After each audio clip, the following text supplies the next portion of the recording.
everyone. I'm Andres Reynoso, reporting for you from the middle of the world, Quito, Ecuador. I'm here with the PhD, Marcos Villacís. He's expert in hydrology and climatology. And Professor, could you tell us more about your career, what you study? Yes, I am a civil engineer at the base. Then I did study hydrology. And in my PhD, I did study the impacts of climate change, like climate variability, in glacial retreats over the tropical region. So I've been working using these glaciers as climate indicators and also as part of the hydrological cycle as water resources for different kind of consumption. It could be agriculture, human consumption, or energy production.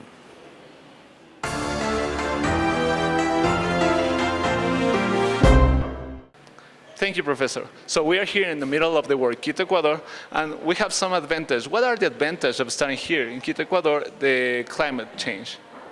I should say what is the importance to work or to understand the climate in the tropical region and also in the Ecuador and in the middle of the Earth, because we need to feel some lack of information because we don't have long time series to understand the climate, and also because we need to understand this climate in order to simulate or to understand what really is happening with the global climate, because the sun of the energy that arrives from the sun to the earth is then distributed from the tropics to the mid-latitudes and high latitudes also.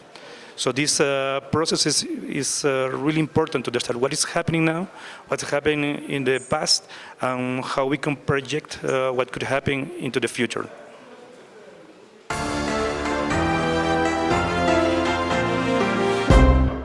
So the climate change is something real. But we are going to be affected with the climate change. So, Professor, how is going to change the climate in Ecuador within the 50 years? Okay, how is going to change the climate into the future, let's say 20, 50, or 100 years? The thing is that we are certain that temperature is going to rise all over the world, and also in the tropics, in this region.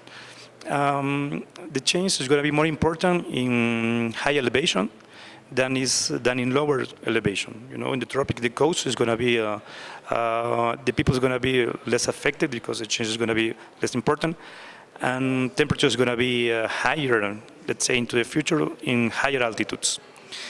Then, in terms of precipitation, it's more difficult to say. Let's say that we can, the models of the climate projections said that we can have a lot of precipitation over the coast, and then we can have less precipitation over the Amazon basin. And the precipitation that will affect the mountain region is coming mainly from the Amazon basin. So we can say that in the case of Ecuador, in the coast, we're going to have more precipitation, less precipitation over the Andes and also over the Amazon basin.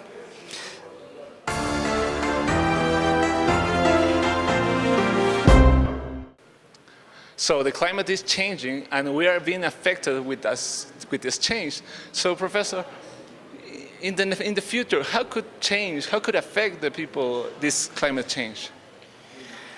So, if the climate change into the future,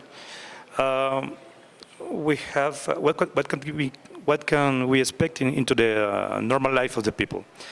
We have to learn from the past. What had happened during the last 100 years, let's say. We have seen that some extreme events in terms of temperature could affect, for example, agriculture, could affect the way the people is living. There is more consumption of water when the climate is warm.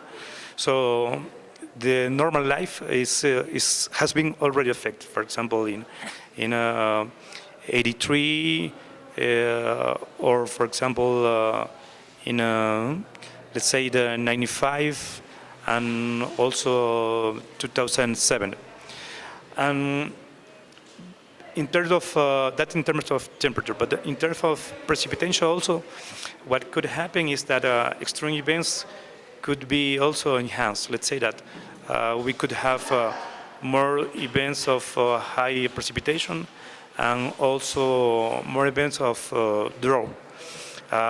But there is uncertainty about this, but we expect that in a warmer climate, we could have more frequency or the increase in the frequency of drought, for example, because the temperature in the oceans is going to rise, and the atmospheric circulation is going to be modified, and we're going to have less humidity for precipitation that could affect mainly the Amazon basin and the Andes. So the people is going to have to deal with more population, less water in terms of precipitation, and less water in terms of humidity into the soil. So we have facts like human consumption that could be affected. We have facts like agriculture, and we have also the possibility to have a reduction in terms of capacity for energy production. And Ecuador is a country that's gonna have a lot of energy coming from the hydropower.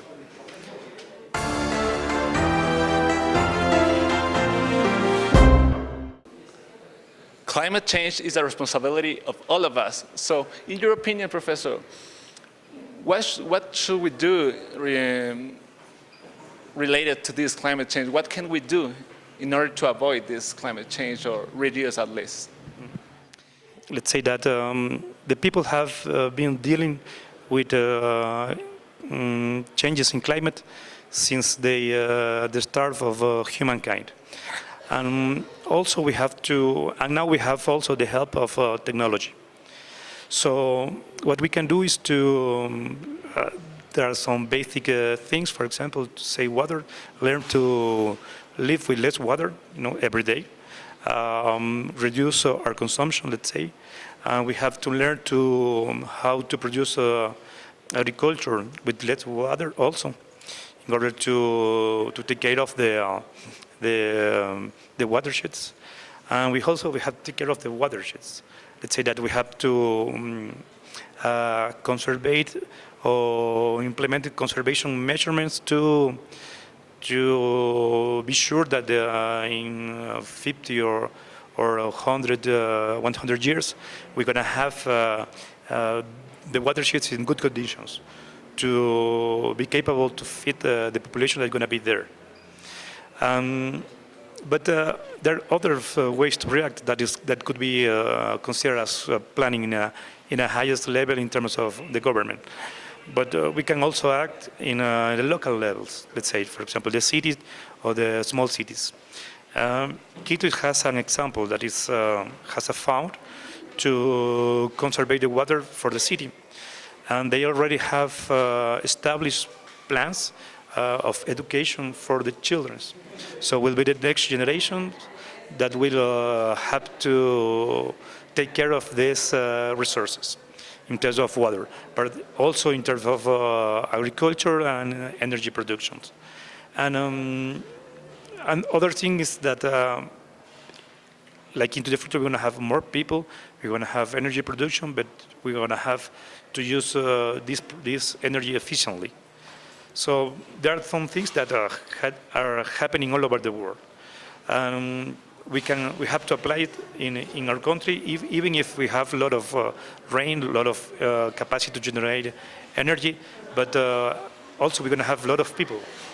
It's not the case right now, but into the future we're going to have a lot of people, so we're going to have to deal with these problems since now. And when I say that there is problems that the humankind had been dealing since a long time ago, the rural populations, let's say, they have to deal with this. Let's say we think that they know how to deal with this kind of problems. We have to help them to react as soon as possible, because these people is the most vulnerable people to changes in climate. So we are all responsible for this climate change. We should react in order to establish a secure environment for our future generations. Reporting for you, André Reynoso with the PhD, Marcos Villacís. Thank you.